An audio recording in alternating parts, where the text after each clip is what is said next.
أما بعد فقد قال الله تعالى في كلامه المجيد وفرقانه الحميد. أعوذ بالله من الشيطان الرجيم. بسم الله الرحمن الرحيم. اقتربت الساعة وانشق القمر.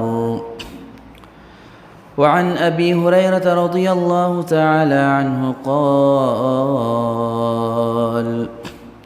قال رسول الله صلى الله عليه وسلم: إنها ستأتي على الناس سنوات خداعات يصدق فيها الكاذب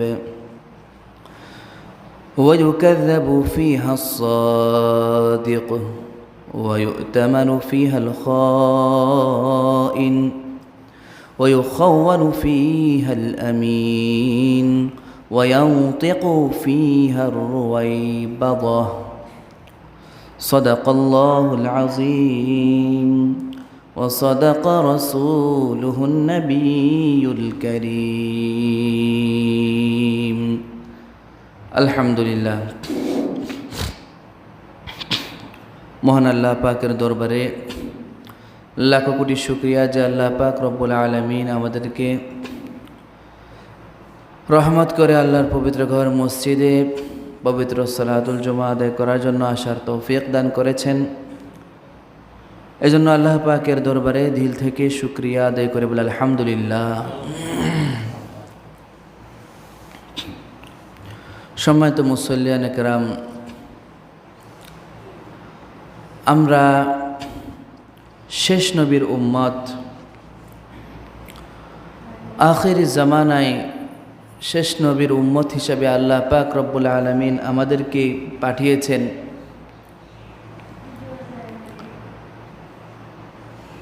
তো শেষ জামানায় আল্লাহর নবীর উম্মতের মধ্যে যারা শেষ জামানায় আসবে তারা অনেক পরীক্ষার সম্মুখীন হতে হবে। তাদের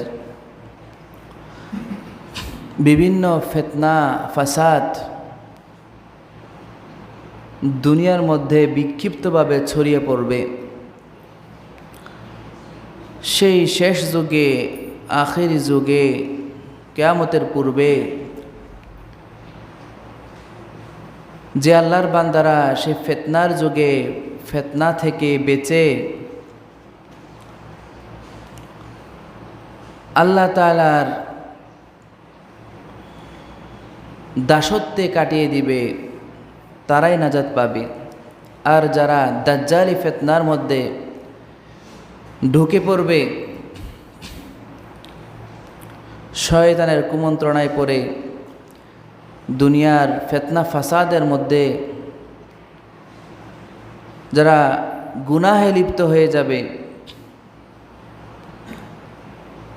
তাদের জন্য রয়েছে দুঃসংবাদ। মুহতারাম হাজরিন, ধারাবাহিকভাবে কিয়ামতের আলামত সম্পর্কে আলোচনা চলতেছে। আজকের আলোচনা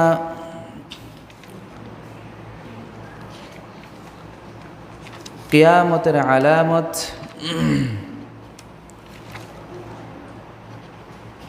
আলোচনা পর্ব 17 নম্বর পর্বের আলোচনা।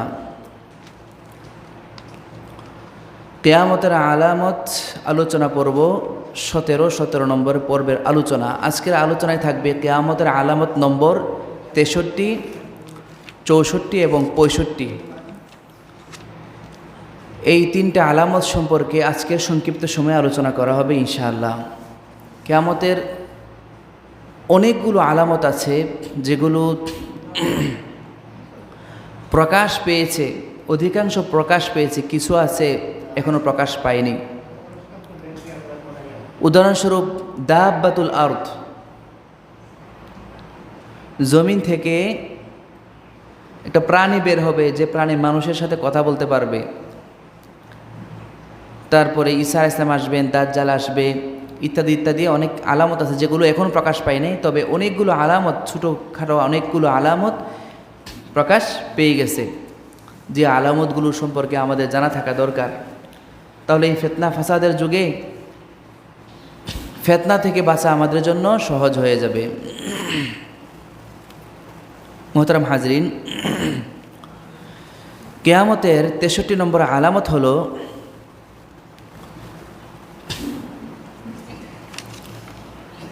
ফামিন আশরাতিস সাআতি আই ইয়ানতিকার রুওয়াইবাদাহ ইয়ানি আস-সাফিহ, অর্থাৎ জনকল্যাণ বিষয়ে নগণ্য ব্যক্তিদের বাক্যলাপ। জনকল্যাণ বিষয়ে নগণ্য ব্যক্তিদের আলোচনা, কথাবার্তা। এর মানে হচ্ছে নিয়ম তো এই হচ্ছে যে রাষ্ট্র এবং জনগণের বিষয়ে শুধু একমাত্র জ্ঞানী এবং বিজ্ঞ ব্যক্তিরাই কথা বলবে। কিন্তু শেষ জামানায় এমন একটা সময় আসবে যখন জ্ঞানী ব্যক্তিদের অভাবে গণ্ড মূর্খ ব্যক্তিরা জনকল্যাণ বিষয়ে কথাবার্তা বলবে, বিচার আচার করবে। এটা আমার কথা নয়, নবী করিম সাল্লাল্লাহু আলাইহি ওয়াসাল্লাম তবরানী শরীফের 123 নম্বর হাদিসে রাসূলুল্লাহ সাল্লাল্লাহু আলাইহি ওয়াসাল্লাম বলতেছেন, হাদিসটা বর্ণিত হযরত আবু হুরায়রা রাদিয়াল্লাহু তাআলা আনহু থেকে। عن أبي هريرة رضي الله تعالى عنه قال قال رسول الله صلى الله عليه وسلم سيأتي على الناس سنوات خداعات। নবী বলতেছেন, মানুষের উপরে এমন একটা সময় আসবে যেটাকে বলবে প্রতারণার যুগ, যেটাকে বলা হবে প্রতারণার যুগ। সানাওয়াতুন খাদ্দাআত, প্রতারণার যুগ একটা আসবে। ইউসাদ্দাকু ফীহাল কাযিব, মিথ্যাবাদীকে সত্যবাদী বলে মনে করা হবে। মিথ্যাবাদীকে সত্যবাদী বলা হবে। একজন মানুষ প্রকাশ্যে মিথ্যা বলতেছে, তাকে সত্যবাদী বলে সবাই মনে করবে, সত্যবাদী বলবে সবাই। ওয়ায়ুকাযযাবু ফীহা আস-সাদিক, এবং সত্যবাদীকে মিথ্যাবাদী সাব্যস্ত করা হবে। ওয়ায়ুকাযযাবু ফীহা আস-সাদিক, সত্যবাদীকে মিথ্যাবাদী হিসাবে সাব্যস্ত করা হবে। ওয়ায়ুতামানু ফীহাল খাইন, নবী বলতেছেন ওয়ায়ুতামানু ফীহাল খাইন, ঘাতককে বিশ্বস্ত মনে করা হবে। শেষ জামানায় যারা ঘাতককে বিশ্বস্ত বলে মনে করা হবে। ওয়ায়ুখাওয়ানু ফীহাল আমিন, এবং আমিন মানে বিশ্বস্ত মানুষ, বিশ্বস্ত মানুষকে ঘাতক বলে সম্বোধন করা হবে। শেষ জামানা এমন একটা সময় আসবে যে সময়ের মধ্যে বিশ্বস্ত মানুষকে ঘাতক বলে সম্বোধন করা হবে, ঘাতক বলা হবে। ওয়ায়ানতিকু ফীহা রুওয়াইবাদাহ, এবং সমাজের মধ্যে সবচেয়ে গণ্ডমূর্খ, বেয়াকুফ, গণ্ডমূর্খ মানুষ সমাজের বিষয়ে কথা বলবে, রাষ্ট্রের বিষয়ে কথা বলবে। যেই বিষয়ে কথা বলা প্রয়োজন, জ্ঞানী মানুষ, বিজ্ঞ জ্ঞানী মানুষ, বুদ্ধিমান মানুষ, সেই বিষয়ে কথা বলবে সমাজের গণ্ডমূর্খরা। অর্থাৎ নির্ভূত এবং মূর্খরা জ্ঞানীদের উপরে প্রভাব বিস্তার করবে, যার কারণে জ্ঞানীরা সেই কথা বলার সুযোগ পাবে না, মূর্খরা রাজত্ব কায়েম করবে। এটা হচ্ছে কিয়ামতের 63 নম্বর আলামত। কিয়ামতের 64 নম্বর আলামত হচ্ছে আই ইউসবিহা আসআদুন নাসি বিদ-দুনিয়া লুকা ইবনে লুকা, পৃথিবীর সবচেয়ে সুখী ব্যক্তি হবে লুকা বিন লুকা। এর মানে কি? লুকা শব্দের অর্থ হচ্ছে আরবিতে দুশ্চরিত্র, সবচেয়ে দুশ্চরিত্র মানুষকে লুকা বলা হয়। সবচেয়ে দুশ্চরিত্র মানুষকে আরবিতে বলা হয় লুকা।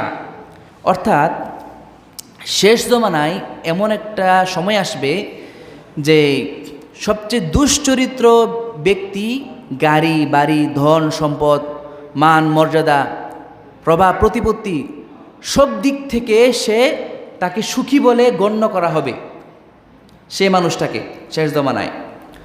এই বিষয়ে তবরান শরীফের 711 নম্বর হাদিস রাসূলুল্লাহ সাল্লাল্লাহু আলাইহি ওয়াসাল্লাম বলতেছেন, عن أنس بن مالك رضي الله تعالى عنه قال قال رسول الله صلى الله عليه وسلم لا تذهب الدنيا حتى يكون أسعد الناس بالدنيا لكاع ابن لكاع।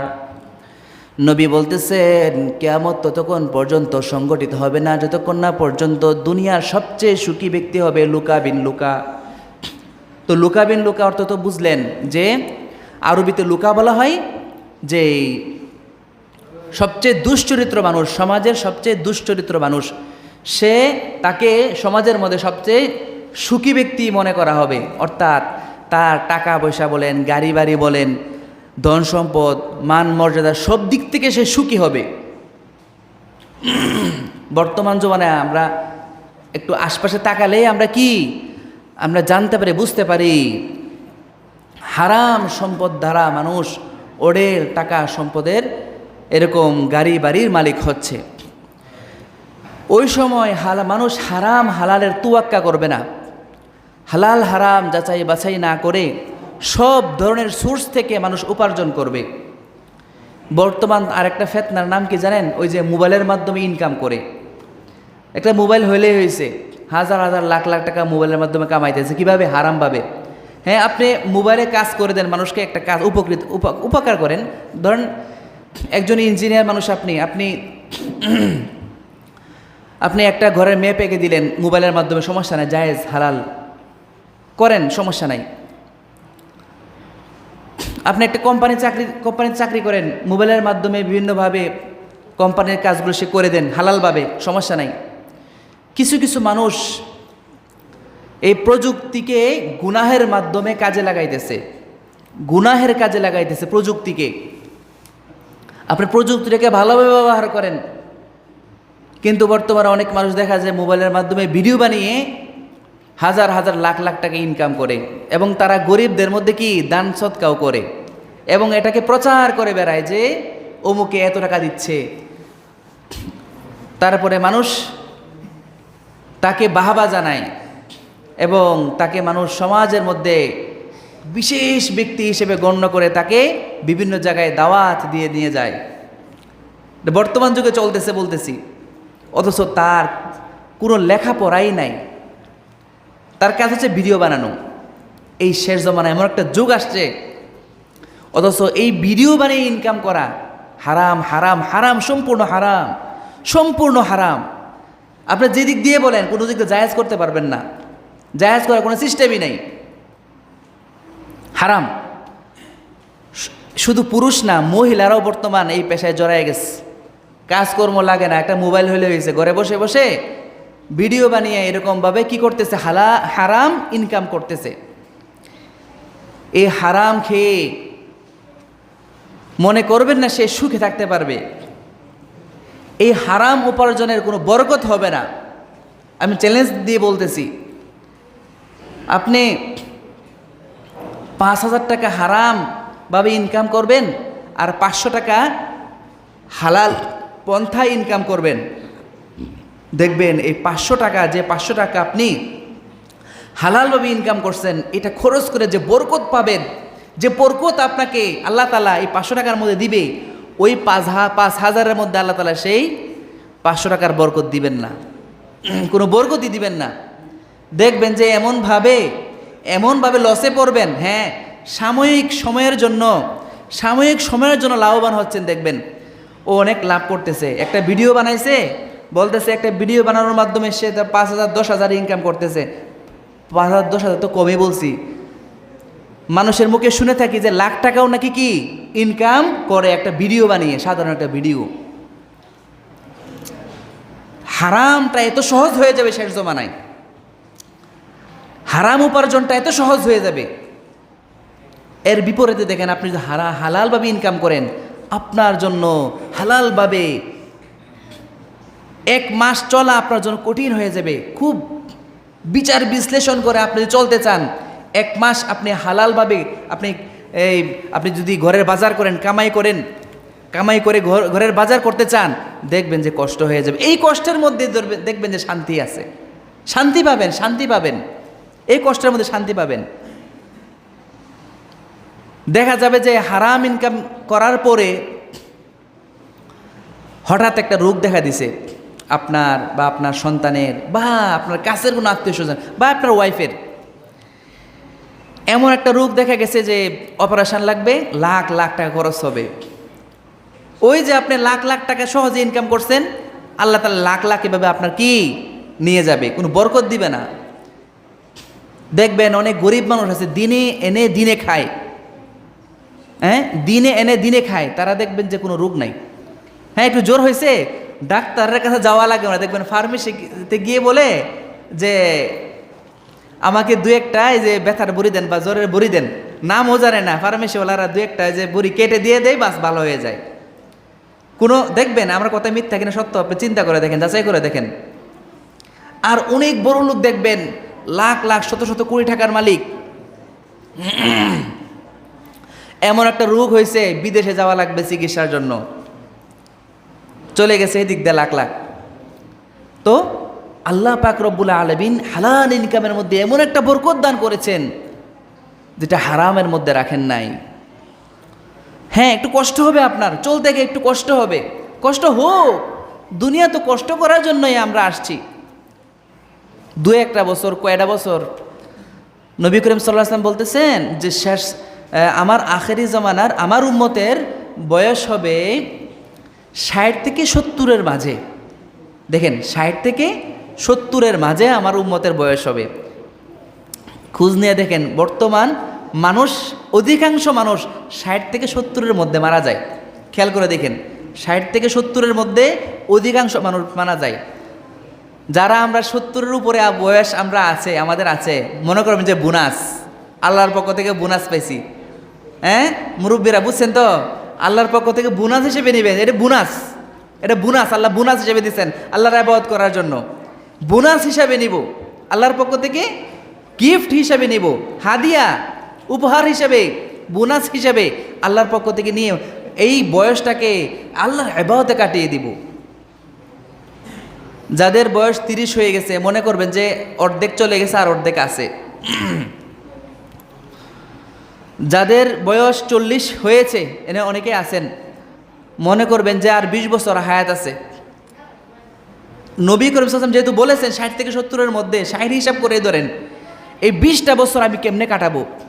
দেখেন শয়তান কিন্তু আমাদেরকে এই হিসাব করতে দেয় না, শয়তান ভুলে রাখে, দুনিয়ার চাকচিক্যের মধ্যে আমাদেরকে এমনভাবে ডুবিয়ে রাখে। দেখবেন যে মানে এক এক সময় এক একটা ধরেন ঝামেলা চলে আসে, একটার পর একটা আসবে, দুনিয়ার নিয়ম এটাই। এর মধ্যে আল্লাহকে স্মরণ রাখতে হবে।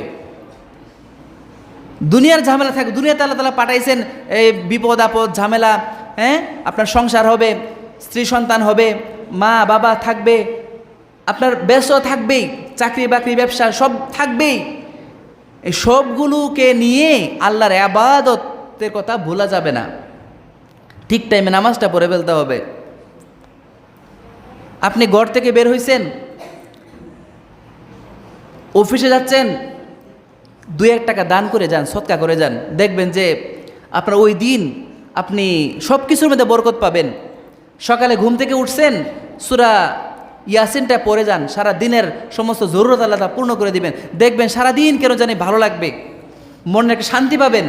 ফজরের নামাজটা আপনার জামাতের সাথে মসজিদে পড়েন, দেখবেন সারাদিন আপনার কোনো যত ধরনের পেরেশানি আসুক, ব্যবসা বাণিজ্য পেরেশানি তো থাকবেই, সব পেরেশানি দেখবেন আপনার কোনো পেরেশানি লাগবে না, সব কিছু সহজ মনে হবে। এমনকি আপনি যদি আমলের মাধ্যমে ফজরের নামাজ জামাতের সাথে পড়লেন, সূরা ইয়াসিন পড়লেন, দিনের শুরুতে আপনি কিছু দান সদকা করলেন, হ্যাঁ সুন্নত অনুযায়ী চললেন, দেখবেন যে আল্লাহ তাআলা এই আমলগুলোর উসিলায় অনেক সময় কিছু এমন বিপদ আপদ দেওয়ার এরকম থাকে, বিপদ আপদ তকদিরে থাকে। আল্লাহ তাআলা ওই আমলগুলির উসিলায়, আমি কঠিন কোনো আমলের কথা বলতেছি না, কঠিন কোনো আমলের কথা বলতে, সহজ সহজ আমল, এই আমলগুলোর কারণে দেখবেন আল্লাহ তাআলা ওই দিন যেই বিপদ আপনার জন্য অবধারিত ছিল আসবে, আল্লাহ তাআলা আপনার আমলগুলোর কারণে সেই বিপদ আল্লাহ তাআলা সরায় নেবেন। মোহতারাম হাজরিন, এই জন্য ইসলাম আল্লাহ তাআলা মানা আমাদের জন্য অনেক সহজ, কিন্তু আমরা শয়তান আমাদেরকে মানতে দেয় না, শয়তান আমাদেরকে মানতে দেয় না, ভুলায় রাখে, কুমন্ত্রণায় ফেলে আমাদেরকে গুনাহের মধ্যে নিয়ে যায়। এই জন্য শয়তানকে চিনে শয়তানের কুমন্ত্রণা থেকে আমাদের বাঁচতে হবে। তো যাই হোক, যারা বলতেছিলাম এই কিয়ামতের 64 নম্বর আলামত, পৃথিবীর সবচেয়ে সুখী ব্যক্তি হবে লুকা বিন লুকা। বর্তমান আপনি দেখেন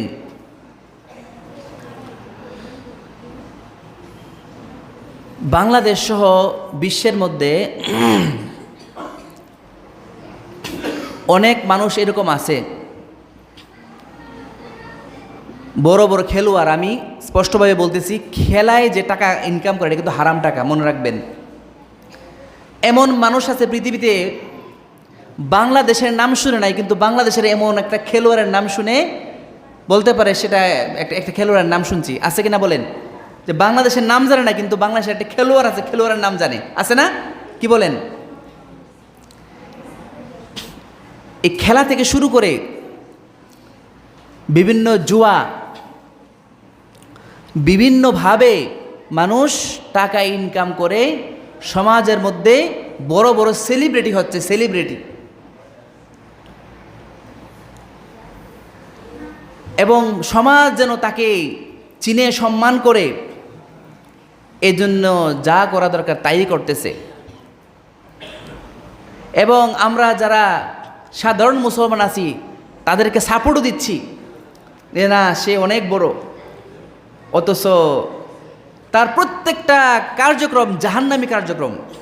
হ্যাঁ, সে সামান্য সে ভালো কাজ করার চেষ্টা করে, দেখবেন যে মানুষকে অমুকটা করে ফেলতেছে, অমুকটা করে ফেলতেছে হারাম টাকা দিয়ে, তার তো টাকা পয়সার হিসাব নাই, দেখবেন যে ও গরিব মানুষকে এত টাকা সাহায্য করতেছে, ধরেন 500 টাকার সাহায্য করে 5000 টাকার সাহায্যের নাম করে, এরকমও আছে। তাদের উদ্দেশ্য সাহায্য করা নয়, তাদের উদ্দেশ্য মানুষের কাছে নিজেকে দানশীল হিসেবে প্রচার করা। তো যাই হোক, এরকম ব্যক্তি সমাজের মধ্যে অভাব নাই, আছে। এই জন্য মোহতারাম হাজরিন, নবী করিম সাল্লাল্লাহু আলাইহি ওয়াসাল্লাম রিয়া থেকে বাঁচার জন্য বলেছেন, লোক দেখানো কাজ, আমি যে কাজটা করব আল্লাহ রাজ্যের জন্য করব, আল্লাহ তাআলা এর প্রতিদান দিবেন। আমি যদি এমন কোনো কাজ করে যে কাজ মানুষকে দেখানোর উদ্দেশ্য হয়, যে মানুষ আমাকে বাহবা দিবে, ভালো বলবে, কিয়ামতের দিন ওই সময় আল্লাহ তাআলা বলবেন, ওই যাকে দেখানোর জন্য, যাকে খুশি করার জন্য কাজটা করছো, তার কাছে যাও, তার কাছে গিয়ে তুমি তার থেকে কি প্রতিদান নাও, আমার কাছে আসিও না, ফিরিয়ে দিবেন। এই জন্য যা কিছুই করবো আল্লাহ রাজি খুশির জন্য করার চেষ্টা করব। কিয়ামতের 64 নম্বর আলামত বললাম, কিয়ামতের 65 নম্বর আলামত হচ্ছে, এটা বলে আলোচনা শেষ করে দিচ্ছি, সময় শেষ। ইত্তিখাদুল মাসাজিদি তুরুকা, মানুষ মসজিদকে পর্যটন এবং পারাপারের জন্য পারাপার হিসেবে ব্যবহার করবে, রাস্তা হিসেবে ব্যবহার করবে। দেখেন বর্তমানে অনেক মসজিদ আছে, এটা কিয়ামতের একটা আলামত, যে মানুষ মসজিদগুলোকে পর্যটন কেন্দ্র বানাবে। হাদিস শরীফে আছে, মুসান্নাফ ইবনে সাইবার 7 নম্বর খণ্ডের 226 নম্বর হাদিস, রাসূলুল্লাহ সাল্লাল্লাহু আলাইহি ওয়াসাল্লাম বলতেছেন, হযরত আলী থেকে বর্ণিত, আন আলী রাদিয়াল্লাহু তাআলা قال, হযরত আলী বলতেছেন, মিন আশরাতিস সাআতি আন তুত্তাখাযাল মাসাজিদু তুরুকা, মসজিদগুলোকে রাস্তা হিসেবে বানানো হবে, পর্যটন কেন্দ্র হিসেবে বানানো হবে। মসজিদে মানুষ নামাজের জন্য যাবে না, মসজিদে যাবে মনোমুগ্ধকর সুন্দর একটা দৃশ্য দেখার জন্য। সম্প্রতি বাংলাদেশে 201 গম্বুজের একটা মসজিদ বানানো হয়েছে, আমরা সবাই জানি না? টাঙ্গাইলে না? টাঙ্গাইলে সম্ভবত 201 গম্বুজ একটা মসজিদ বানাইছে। এই মসজিদে পুরুষ মহিলা মানুষ যাচ্ছে দেখার জন্য, মসজিদে দেখার জন্য। শুধু বাংলাদেশে নয়, পৃথিবীর বিভিন্ন জায়গায় সুন্দর সুন্দর মসজিদ। কিয়ামতের একটা আলামত তো এটা, আমি আগেও বলেছিলাম যে মানুষ সুন্দর সুন্দর মসজিদ বানাবে কিন্তু মুসল্লি থাকবে না, এরকম একটা আলামত আমরা শুনেছি। তো এখানে দেখা যাচ্ছে যে নবী সাল্লাল্লাহু আলাইহি ওয়াসাল্লামের হাদিস, মুসান্নাফ ইবনে সাইবার হাদিস, যে কিয়ামতের পূর্বে মসজিদগুলোকে পর্যটন কেন্দ্র বানানো হবে। বাংলাদেশে ধরেন 60 গম্বুজ মসজিদ থেকে শুরু করে অনেকেই গ্রামগঞ্জ থেকে যায়, যে বাইতুল মুকাররম জাতীয় মসজিদ দেখে নাই, সে মসজিদে দেখে সুন্দর করে চলে যায়, 2 রাকাত নামাজও কি সেখানে পড়ে না। বাংলাদেশ নয়, বিভিন্ন মসজিদ, পৃথিবীর সুন্দর সুন্দর মসজিদে মানুষ দেখার জন্য যায়। এটা কিন্তু 1400 বছর আগেই রাসূলুল্লাহ সাল্লাল্লাহু আলাইহি ওয়াসাল্লাম বলে গেছেন যে এরকম সুন্দর সুন্দর মসজিদ বানানো হবে এবং মানুষ নামাজের জন্য না, মনোমুগ্ধকর পরিবেশ দেখার জন্য, দৃশ্য দেখার জন্য দূর দূরান্ত থেকে মানুষ সেখানে যাবে, দেখবে। এই আলামতটাও কিন্তু বর্তমান বাস্তবে পরিণত হচ্ছে। তো আমরা কিয়ামতের যে আলামতগুলোর আলোচনা ধারাবাহিকভাবে করা হচ্ছে, 100টার উপরে আলামত আলোচনা করা হবে, এই মাত্র আসছে 65টা, আরও ইনশাল্লাহ 100টার উপরে আলামত আছে কিয়ামতের, সেগুলো ধারাবাহিকভাবে আস্তে আস্তে আলোচনা করা হবে। আমাদের জানা থাকার প্রয়োজন আছে যে কিয়ামত যে অতি সন্নিকটে, কিয়ামতের আলামত যে ধাপে ধাপে প্রকাশ পাচ্ছে, এগুলো আমাদের জানতে হবে, প্রস্তুতি গ্রহণ করতে হবে। দাজ্জালের ফিতনা থেকে আমাদের বাঁচতে হবে, বাঁচার জন্য আগে জানতে হবে। ইনশাল্লাহ পরবর্তী সময়ে দাজ্জাল এবং ইমাম মাহদী সম্পর্কে এবং ইয়াজুজ মাজুজ সম্পর্কে ইনশাল্লাহ বিস্তারিত আলোচনা করব। এই কিয়ামতের আলোচনা যখন শেষ হবে তখন এই দাজ্জালের বিষয়ে, দাজ্জাল সম্পর্কে রাসূলুল্লাহ সাল্লাল্লাহু আলাইহি ওয়াসাল্লাম হাদিসে কী বলেছেন, পৃথিবীতে আদম আলাইহিস সালাম থেকে শুরু করে যত নবী রাসূল আসছেন, সমস্ত নবী রাসূল দাজ্জাল বিষয়ে তার উম্মতদেরকে সতর্ক করে গেছেন। সে ভয়ানক একটা ফিতনা, দাজ্জালের ফিতনা। সেই দাজ্জাল সম্পর্কে আমরা কয়েকটা হাদিস জানি আর কয়েকটা খবর জানি। শুধু দাজ্জাল নামক ব্যক্তিটার নামটাই শুনেছি, শুধু কানা দাজ্জাল। কপালে লেখা থাকবে কাফের, মুমিনরা পড়তে পারবে আর মুমিনরা ছাড়া কেউ পড়তে পারবে না, অতটুকুই আমরা জানি। দাজ্জাল ফিতনা থেকে বাঁচার জন্য কি করতে হবে এটাও আমাদের কি জানা নাই। আপনাদের একটা আমল শিখিয়ে দিই, শেষ করে দিচ্ছে, আলোচনার সময়ও শেষ।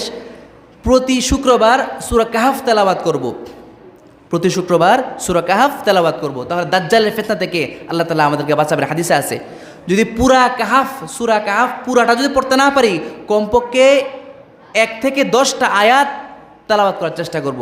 তাহলেও আশা রাখি আল্লাহ তাআলা কি করবেন, দাজ্জালের ফিতনা থেকে আমাদেরকে বাঁচাবেন। আল্লাহ তাআলা আমাদেরকে এই আলোচনাগুলো বোঝা এবং আমল করার তৌফিক দান করুন।